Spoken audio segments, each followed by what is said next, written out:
Staircase കയറി വരുന്ന area ഒരു ഫാമിലി റൂമായിട്ട് കൺവേർട്ട് ചെയ്തിരിക്കുകയാണ്. ബിൽറ്റിൻ ഫർണിച്ചേഴ്സ് കൊടുത്തിട്ടുണ്ട്, ബിൽറ്റിൻ ആയിട്ടുള്ള ഷെൽഫ് കൊടുത്തിട്ടുണ്ട്. അതുപോലെ വളരെ ഇൻട്രസ്റ്റിംഗ് ആയിട്ടുള്ള ഒരു കാര്യം എന്ന് വെച്ച് കഴിഞ്ഞാൽ ഈ ഒരു ഏരിയയിൽ നിന്ന് ഒരു ഡിഫറെന്റ് ആയിട്ടുള്ള ഒരു ലെവലിൽ ഒരു സ്റ്റഡി ഏരിയ സെറ്റ് ചെയ്തിട്ടുണ്ട്. ആ സ്റ്റഡി ഏരിയയിൽ നിന്ന് വാലിയുടെ വ്യൂവിന് ഫേസ് ചെയ്തിട്ടാണ് ആ സ്റ്റഡി ഏരിയ സെറ്റ് ചെയ്തിരിക്കുന്നത്. വളരെ ഇൻട്രസ്റ്റിംഗ് ആയിട്ടുള്ള രീതിയിലാണ് അതിന്റെ ഡിസൈനും ബിൽറ്റിൻ ഫർണിച്ചേഴ്സും കൊടുത്തിട്ടുണ്ട്. പിന്നെ ഈ ഒരു ഏരിയ ഡബിൾ ഹൈറ്റ് സ്പേസ് ആയതുകൊണ്ട് തന്നെ ഡൈനിങ് ഏരിയയുടെ വ്യൂ നമുക്ക് ഇവിടെ നിന്ന് കിട്ടും.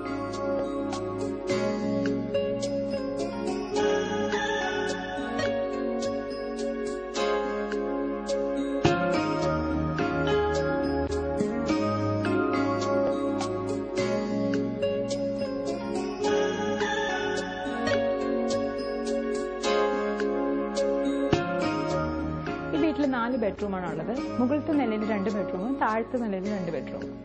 വളരെ സ്പേഷ്യസ് ആയിട്ടുള്ള വളരെ ഫംഗ്ഷണൽ ആയിട്ടുള്ള ഒരു ബെഡ്റൂം ഡിസൈനാണ്. ഈ ബെഡ്റൂമിന്റെ ഏറ്റവും വലിയ ഹൈലൈറ്റ് എന്ന് വെച്ച് കഴിഞ്ഞാൽ ഇവിടുന്ന് കാണുന്ന വ്യൂ ആണ്.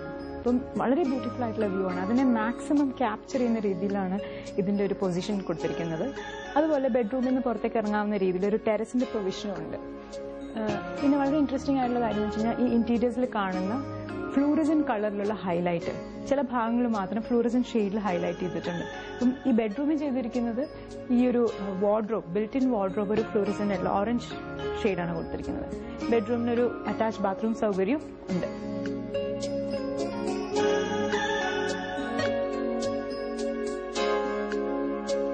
ഈ ബെഡ്റൂമിൽ ചെയ്തിരിക്കുന്ന ഒരു ഡീറ്റെയിൽ ആണിത്. വളരെ ഇതൊരു ഫോൾഡബിൾ ടേബിൾ ആണ്. ഇപ്പൊ തുറന്നു കഴിഞ്ഞാൽ ഈ ബെഡ്റൂമിനെയും പുറത്തെ മുറിയായിട്ട് വിഷ്വലി കണക്ട് ചെയ്യുന്ന രീതിയിൽ ഒരു ആർച്ച് വിൻഡോ കൊടുത്തിട്ടുണ്ട്.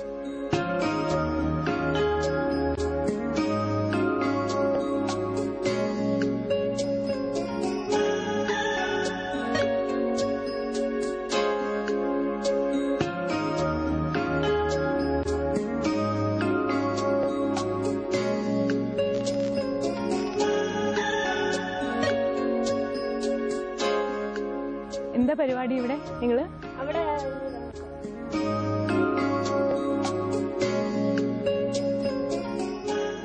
ഈ വീടിന്റെ റൂഫ് ലെവലില് വളരെ ഇൻട്രസ്റ്റിംഗ് ആയിട്ടുള്ള ഒരു ഡീറ്റെയിലിംഗ് ചെയ്തിട്ടുണ്ട്. ഒരു വാച്ച് ടവർ സ്റ്റൈലാണ് ഡിസൈൻ ചെയ്തിരിക്കുന്നത്. അപ്പം ഇവിടെ ഇരുന്ന് കഴിഞ്ഞ് കഴിഞ്ഞാൽ ഈ ഒരു പാനോറാമിക് വ്യൂ തന്നെ കിട്ടും. വളരെ ഇൻട്രസ്റ്റിംഗ് ആയിട്ടുള്ള ഒരു പാനോറാമിക് വ്യൂ ആണ്. അപ്പം ഈ വീട്ടിലെ കുട്ടികളുടെ ഏറ്റവും വലിയ പാസ് ടൈം എന്ന് പറയുന്നത് തന്നെ ഇവിടെ നിന്നിട്ട് ബഹളം ഉണ്ടാക്കുക, പരിപാടി കാണുക, ടൈം പാസ് ചെയ്യുക എന്നുള്ളത് തന്നെയാണ്.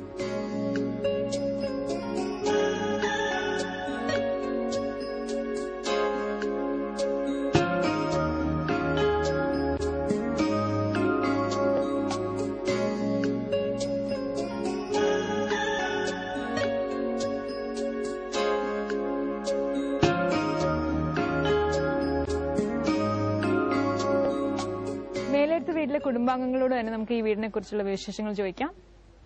ഈ വീട് ഡിസൈൻ ചെയ്ത സമയത്ത് ഇങ്ങനെ ഒരു expose brick construction style choose ചെയ്യാനുള്ള കാരണം എന്താണ്?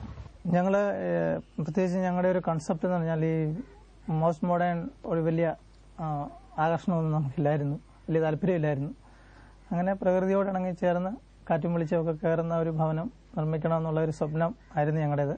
പിന്നീട് അതിൽ ഞങ്ങൾ പല ഇതേ മോഡൽ വീടുകൾ ഞങ്ങൾ പോയി വിസിറ്റ് ചെയ്തിരുന്നു, കണ്ടു. അതിൻ്റെ എല്ലാം സ്ട്രക്ചറൊക്കെ കണ്ട് അതിൽ നിന്നും കുറച്ച് ഐഡിയാസൊക്കെ കളക്ട് ചെയ്തു.